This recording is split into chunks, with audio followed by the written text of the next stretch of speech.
अस्सलामुअलैकुम। Straight talk में खुश आमदीद। आपके साथ मैं हूँ आयशा बख्श। विफाक में हुकूमत साजी के लिए मुस्लिम लीग नून और पाकिस्तान पीपल्स पार्टी के लीडर्स के दरमियान मुलाकातों और राबतों का सिलसिला है। हुकूमत साजी से मुख्तलिफ फार्मूलों पर गौर किया जा रहा है। ज़राए के मुताबिक नून लीग और पीपल्स पार्टी की क़यादत के दरमियान होने वाली मुलाकात में लीगी वफ़द ने मौक़िफ़ अपनाया है कि वज़ीर आज़म मुस्लिम लीग नून का होगा, जबकि आसिफ अली जरदारी का कहना है कि पीपल्स पार्टी की central executive committee Bilawal Bhutto को वज़ीर आज़म का उम्मीदवार नामजद कर चुकी है। दोनों जमातों की ही कोशिश है कि ज़्यादा से ज़्यादा आज़ाद अरकान को अपने साथ शामिल करके अपनी अपनी बारगेनिंग पोजीशन को बेहतर किया जाए। पार्टी पोजीशन की बात की जाए तो इस वक्त पाकिस्तान तहरीक इंसाफ के हिमायत याफ्ता आज़ाद अरकान की तादाद 92, मुस्लिम लीग नून 75, पाकिस्तान पीपल्स पार्टी 54, MQM 17, JUI 4, मुस्लिम लीग काफ 3, इस्तेहकाम पार्टी 2, बलोचिस्तान नेशनल पार्टी 2, बाप के पास कौमी असम्बली की एक ही नशस्त है। यूँ अगर कुल 266 नशस्तों की बात की जाए तो मैजिक फिगर के लिए 133 का फिगर दरकार है। अगर नून लीग और पीपल्स पार्टी की नशस्तों की बात की जाए तो मिलाकर उनकी तादाद 129 हो जाती है, यानी ये दोनों जमातें मिलाकर हुकूमत साजी के करीब पहुंच रही हैं। MQM, JUI, काफ लीग और इस्तेहकाम पार्टी की हिमायत यकीनी तौर पर हुकूमत बनाने वाले इत्तेहाद के साथ ही होगी। यूँ इत्तेहाद की तादाद 155 बन जाती है। 2022 की PDM जमातें बाआसानी हुकूमत बनाने की पोजीशन में आ चुकी हैं। जाहिर है इस सीधे साधे हिसाब किताब और जमा तफरीक का इन सियासी जमातों को भी इल्म है, तो फिर हुकूमत साजी के किसी फार्मूले पर मुत्तफिक होने का बाज़ाब्ता ऐलान सामने क्यों नहीं आया। जाहिर है अप्रैल 2022 की बार मामला इस कदर सादा नहीं था।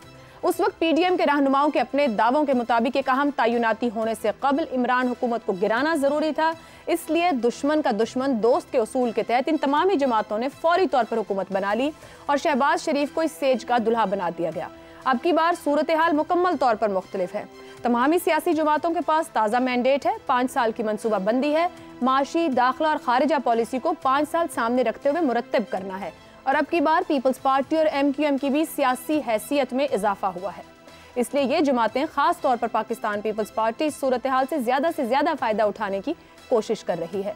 ऐसे में सवाल यही है कि इन बड़ी जमातों का हुकूमत साजी के हवाले से फैसला तो हो गया है, मगर वजारत उज़्मा, सदर और चेयरमैन सेनेट के लिए इस सौदेबाजी में किसको ज़्यादा मुनाफा होगा, इसको देखने में अभी वक्त दरकार है। अभी इस पर वक्त लगेगा, मगर मेल मुलाकातें हो रही हैं तो जाहिर बात है डीलिंग व्हीलिंग की कोशिश जारी है। कौन क्या हासिल कर पाएगा, क्या कोई किसी को दे पाएगा, इसी पर गुफ्तगू करेंगे। पैनल में हमारे साथ हैं हसन निसार, अबसार आलम, शहजाद चौधरी और जैगम खान। आप चारों का शुक्रिया। प्रोग्राम का सवाल, हुकूमत साजी के लिए PDM जमातों का मुमकिना फार्मूला, वजीर आजम कौन, ऐवान सदर का नया मकीन कौन होगा, चेयरमैन सेनेट की गद्दी किसके पास होगी। तो जनाब जो खबरें हैं कुछ इस किस्म की भी आ रही हैं, कोई फार्मूला पे काम हो रहा है। गुज़िश्ता रोज़ कोई 2.5 साल की बात हो रही थी, आज कुछ ऐसी खबरें भी आई कि 3 साल और 2 साल के फार्मूले की बाज़गश्त है। जिसके पास ज़्यादा नंबर है वो 3 साल और फिर दूसरा 2 साल।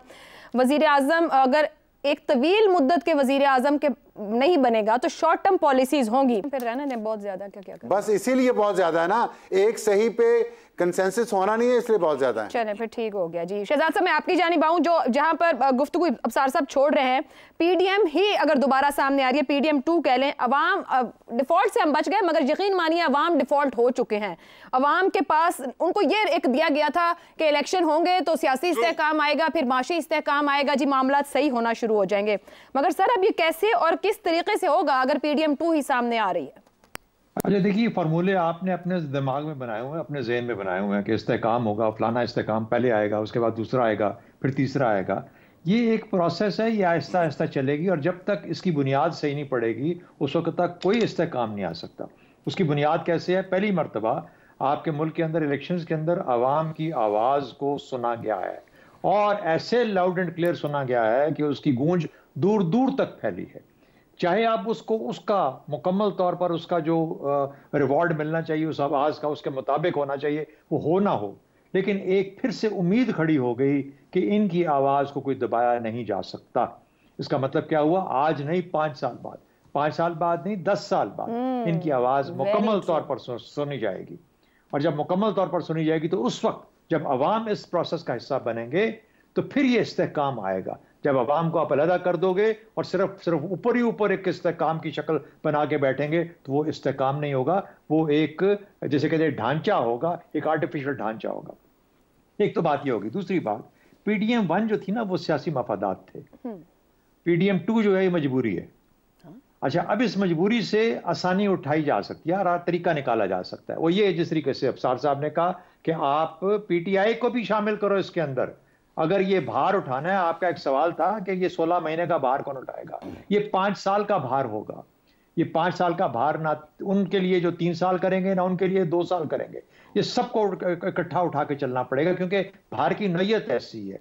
ये बनाया गया है, डिजाइन इस तरीके से किया गया कि सबको उठा के। अगर ऐसी बात है तो फिर वो जो 100 सीटें या 92 या 95 सीटें लेके बैठा हुआ है, उसको भी शामिल कर लो किसी ना किसी शक्ल में अपने अंदर, ताकि सबका भार इकट्ठा उठा के। शहजाद साहब, कतई कलामी की माजरत, अभी जैसे अफसार साहब ने शेर अफजल सरवत और शहरियार आफरीदी की गुफ्तगू का जिक्र किया है, वो लोग तो साथ नहीं चलना चाहेंगे किसी भी चीज के जो उनकी गुफ्तगू बता रही है। तो ये जो इसलिए मैं बता देता हूँ आपको, इसलिए आपका सवाल समझ गया, सॉरी मैं आपको काट रहा हूं। No problem sir. हाँ, इसलिए माइनॉरिटी कोलिशंस जब भी बनाई जाती हैं वो गैर मुस्तहकम होती हैं। सिर्फ एक मिसाल के तौर पे इसराइल, जो कि पार्लियामेंट्री डेमोक्रेसी है इसराइल, वहां पर पिछले 5 साल के अंदर, 6 साल के अंदर 5 नेशनल इलेक्शंस हो चुके हैं माइनॉरिटी कोलिशंस की वजह से। जब भी आप माइनॉरिटी कोलिशन बनाते हैं, गैर मुस्तहकम होती है। जब भी एक बड़ी पार्टी उसका हिस्सा नहीं होती है हुकूमत साजी का, तो वो फिर आपको गैर मुस्तहकम ही रखती है। आपकी साख बहाल नहीं होती, आपकी अमलदारी अपनी जगह पे कायम नहीं होती, आपकी जो इखलाकी असासा है वो नहीं होता। तो ये जब वो चीज़ें नहीं होती तो लोगों के अंदर आपकी एक्सेप्टेबिलिटी नहीं होती, इसलिए वो गैर मुस्तहकम होती हैं ये सारे इंतजाम। बहरहाल हमें ये ख्याल रखने, याद रखना चाहिए कि ये अब हम इस प्रोसेस में चले गए हैं। 6 महीने, 2 साल, 2.5 साल, 3 साल, जितना भी टाइम लगे। हो सकता है हमें एक और इलेक्शन में जल्दी जाना पड़े, अभी नहीं, साल बाद, 1.5 साल बाद, क्योंकि पाकिस्तान इतने इलेक्शन जो है उनको मुतहम्मिल नहीं हो सकता। मैं फाइनली आपके सवाल की तरफ आता हूँ, just to add colour to and flavour to the whole discussion, क्या किसको क्या होना चाहिए। मैं आपको ये बता सकता हूँ, 2 चीजें बताऊंगा। फजलुर रहमान सदर पाकिस्तान, ठीक है, अच्छा सुन लीजिए। अच्छा, और दूसरी बात, नवाज शरीफ को बिल्कुल किसी चीज का हिस्सा नहीं बनना चाहिए।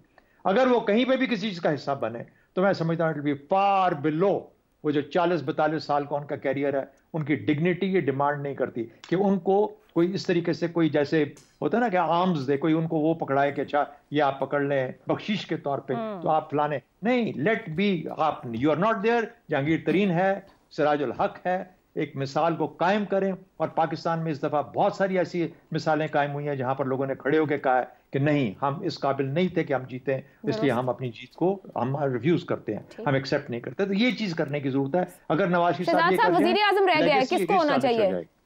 जी सॉरी, वजीर आजम। देखिए, वजीर आजम जो भी होगा ना, वजीर आजम जो भी होगा, शहबाज साहब और बिलावल में से किसी को होना चाहिए, किसी और को बना देना चाहिए? मेरा अपना ख्याल ये है कि शहबाज शरीफ साहब पहले 3 साल वाला वजन थोड़ा ज्यादा है, वो कैरी करेंगे। और फिर 2 साल आखिरी जो होंगे, अगर उस वक्त तक चले हम इस तरीके से, तो बिलावल साहब आ जाएंगे। उस वक्त इनकम्बेंसी का प्रेशर भी ज्यादा होता है, काम जितने खराब हो चुके होते हैं वो सारे हो चुके होते हैं, उसका वजन भी बिलावल पे जाएगा। ज़ैम साहब की जानिब आऊं, 2024 इलेक्शन की बुनियाद पर PDM2 अपनी साख बहाल कर लेगी, और साथ ही साथ आपके ख्याल में क्या नवाज शरीफ मिसाल कायम करेंगे जो शहजाद साहब कह रहे हैं? देखिए, एक तो आपने तहिया किया है आज हमें नजूमी बनाने का, तो चलिए ठीक है। ये तो पॉलिटिकल एनालिसिस आपने देना है, बड़ा क्लोजली आपने इलेक्शन मॉनिटर किया, आपके पास तो ऑप्शंस भी कम ही हैं कि आप फाइंड आउट करें इसमें से। ठीक है। उस शहजादी डायना ने कहा था कि we were 3 in this marriage, it was a bit crowded for a marriage, कि ये शादी में सिर्फ 2 बंदे नहीं थे, 3 थे। इस वक्त भी दुल्हा और दुल्हन के अलावा काजी भी मौजूद हैं, और काजी उन दोनों से ज़्यादा अहम है। तो ये फैक्टर सबसे पहले जहन में रखिए। देखिए, पीपल्स पार्टी ये कह रही है कि उसकी एग्जीक्यूटिव कमेटी ने फैसला कर लिया है कि वज़ीर आज़म के उम्मीदवार बिलावल भुट्टो होंगे। अब इसका क्या मतलब है? मेरे ख्याल में जरदारी साहब बहुत अच्छी तरह जानते हैं कि बिलावल को वज़ीर आज़म के तौर पर इस वक्त कबूल नहीं किया जाएगा, वो वज़ारत उज़्मा के कैंडिडेट नहीं हो सकते, और मेरे ख्याल में वो अपनी सदारत के दाव पर है। यानी वज़ारत उज़्मा पर इसरार करके वो अपनी सदारत की कैंडिडेसी को पक्का करना चाहते हैं। ये 2 साल 3 साल वाला फार्मूला नहीं चल सकता। ये झूले नहीं है कि पहले एक बच्चा झूठे खाएगा फिर दूसरा बच्चा झूठे खाएगा। ये पाकिस्तान की वजारत उज़्मा है, इसको सीरियस लेना पड़ेगा। मुस्लिम लीग इस वक्त लीड पार्टनर है और उसको लीड पार्टनर ही बनाया जाएगा काजी साहब की तरफ से, और पीपल्स पार्टी को काजी साहब की तरफ से जूनियर पार्टनर ही बनाया जाएगा। ये हम जानते हैं कि काजी साहब से इन दोनों की रिलेशनशिप की नौइयत क्या है। मेरा ख्याल है बेहतर ये होगा कि इस दफ़ा वजारत उज़्मा किसी गैर शरीफ को दी जाए। ये जो मौरूसी सिस्टम है, ये जो घर में ओहदे बांटने का मामला है, इसी की वजह से ये पार्टियां आज यहाँ पहुँची हैं। यहाँ से इन्हें अपनी पार्टियों के सियासी कल्चर को बदलने की इब्तदा करनी चाहिए, लेकिन मुझे मालूम है, आपको भी मालूम है कि ऐसा नहीं होगा। जो आँख का तारा है वो शहबाज शरीफ है, वो फेवरेट है, उसका सबसे ज़्यादा इम्कान है। तो शहबाज शरीफ साहब ही वज़ीर आज़म बनेंगे, ज़्यादा चांस उनका है। नवाज़ शरीफ साहब इस वजह से भी नहीं बनेंगे कि मेरे ख़्याल में इस वक्त जो सूरत हाल है वो मज़ीद अपनी बेइज़्ज़ती ख़राब नहीं करवाना चाहेंगे, या उन्हें मज़ीद अपनी बेइज़्ज़ती ख़राब नहीं करवानी चाहिए। अपनी सेल्फ़ रेस्पेक्ट की वजह से शायद वो वज़ीर आज़म बनना ही ना चाहें। अब एक ओहदा बाकी बच गया, आपने पूछा था चेयरमैन सेनेट का। अब मेरी दुआ है कि अल्लाह ताला पाकिस्तान की मईशत पर रहम खाते हुए इसहाक डार साहब को इस ओहदे पर फायज़ फरमा दे, ताकि हमारी मईशत जो है वो किसी और बंदे के हाथ में चली जाए।